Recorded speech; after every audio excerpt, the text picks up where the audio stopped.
नमस्कार श्रोता बंधु आपण माने शुणुंट विभूति पट्टनायक रचित सुप्रसिद्ध उपन्यास प्रेमिकार तृतीय भाग। तृतीय घंटा बाजी सारी तथापि तमें आसना। मु बाल्कनी उपरे ठिया हुई रास्ता को चाहूँगी तम एभली अस्थिर उत्कंठित अपेक्षार से प्रथम आरंभ। प्रेम मान ही प्रतीक्षा से कथाटी सेहीपरि भाव में मन में प्रवेश कर सारी।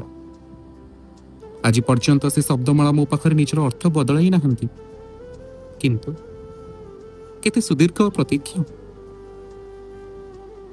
दर्शक माने प्रेक्षालय भीतर को चली गले।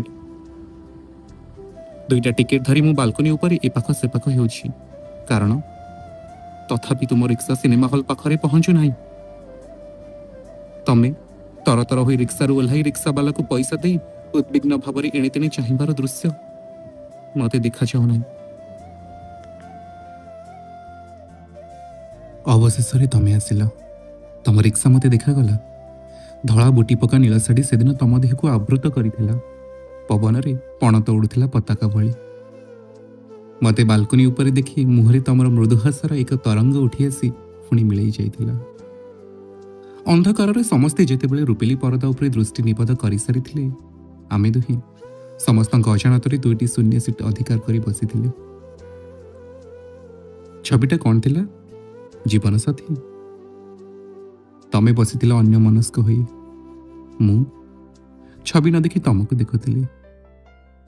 झापसा आलोक और अंधकार मध्यरे प्रथमे दुहे एते पाखापाखि बसिथिले बोली देह छुआछुई हेउनथिले मध्य स्नायविक उत्तेजनार एक सिन्न नदी आम दुहींक देहर दुई कूल छुई बही जाउथिला। इंटरभाल पर तम हाथ पापुली ऊपर मो हाथ रखिथिली। प्रथम स्पर्शर स्मृति मृत्यु भली केड़े शीतल। तापरे तमर से कोमल हाथ आंगुठी गुड़िक मो हाथ मुठा भितर प्रथमे छाई जाइथिला। मु मध्य अनुभव करिथिली तम प्रकंपित पापुलीर उष्म मधुर स्पर्श। तापरे हठात तमे मोर देहर रक्त प्रवाह एक चोमूल आलोडन सृष्टि करी मो हाथ पापुलीर निज मुह को चापी धरी निज प्रथम कुमारी लज्जा को छड़ा फुला भली विसर्जन देथिला। कौन गोटे बाहाना करी सिनेमा शेष होगा आगु आम दुही बाहर को चली आसिले।